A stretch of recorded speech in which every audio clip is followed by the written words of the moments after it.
opinion internationale se sont rendus compte de la radicalisation du choix fait par le président en ce qui concerne ces deux blocs qu'il a réussi à imposer pour les élections. C'est jamais vu depuis plus de 30 ans. D'ailleurs, vous avez vu la radicalisation s'est observée au niveau même des ministres, où pour la première fois au Bénin, un ministre de l'Intérieur a menacé de tuer la population. Et tous les plaidoyers nationaux et internationaux qui avaient pour but de demander au chef de l'État de faire en sorte que les élections soient inclusives ont été vains.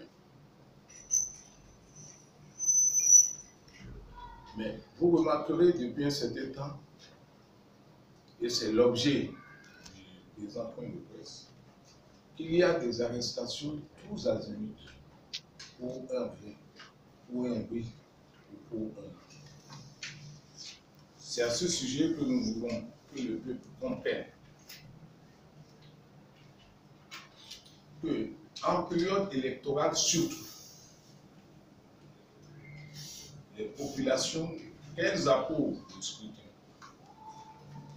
ou qu'elles le désapprouvent, ont le droit de se manifester publiquement comme ceux qui soutiennent les deux blocs. Les citoyens, tous les citoyens béninois ont le droit de voter. Et il ne saurait y avoir deux catégories de citoyens. Ceux qui sont autorisés à faire campagne pour les deux blocs en course et ceux qui n'ont pas le droit d'en parler publiquement. C'est contraire à notre constitution, c'est contraire à la loi et on ne saurait leur demander d'avoir une autorisation préfectorale avant de pouvoir se réunir ou de manifester sur les places, sur la place publique ou dans les lieux publics. Vous avez connu l'incident avec les anciens présidents de la République, où on a dû les gazer et tirer à balles en caoutchouc pour les dissuader de solliciter le soutien des populations. Vous avez dans de nombreuses régions du pays des gens qui ont été arrêtés pour avoir simplement tenté de rencontrer leurs militants et de leur demander de les soutenir pour qu'il n'y ait pas d'élection sans l'opposition, pour qu'il y ait des élections inclusives. C'est tout à fait de leur droit. Cette radicalisation n'est pas acceptable. Nous disons que tous les Béninois, et les Béninois doivent le savoir, nous comptons sur vous pour le faire savoir, ils doivent participer, qu'ils soient contre le scrutin ou qu'ils soient pour, ils ont le droit d'utiliser les mêmes moyens que ceux qui soutiennent les blocs pour défendre leur point de vue. La Constitution ne réserve aucun privilège à une catégorie de Béninois.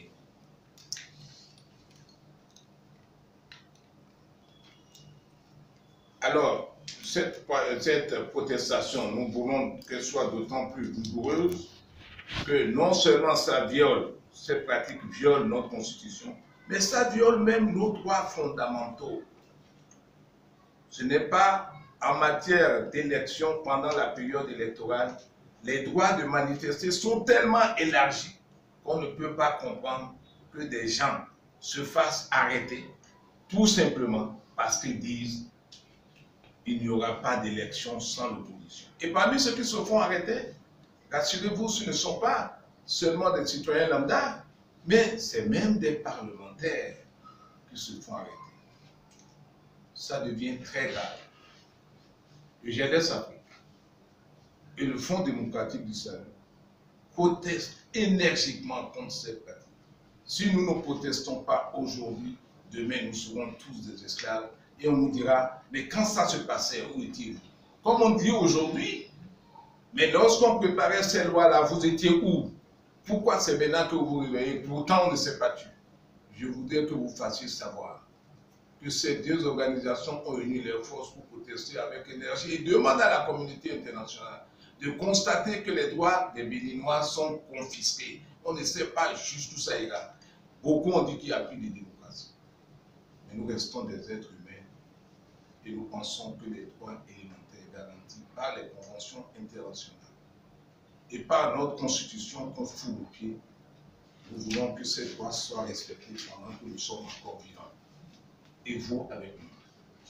Nous comptons sur vous, nous comptons sur nos populations pour faire valoir leurs droits et nous devons les défendre jusqu'à la dernière énergie. Je vous remercie.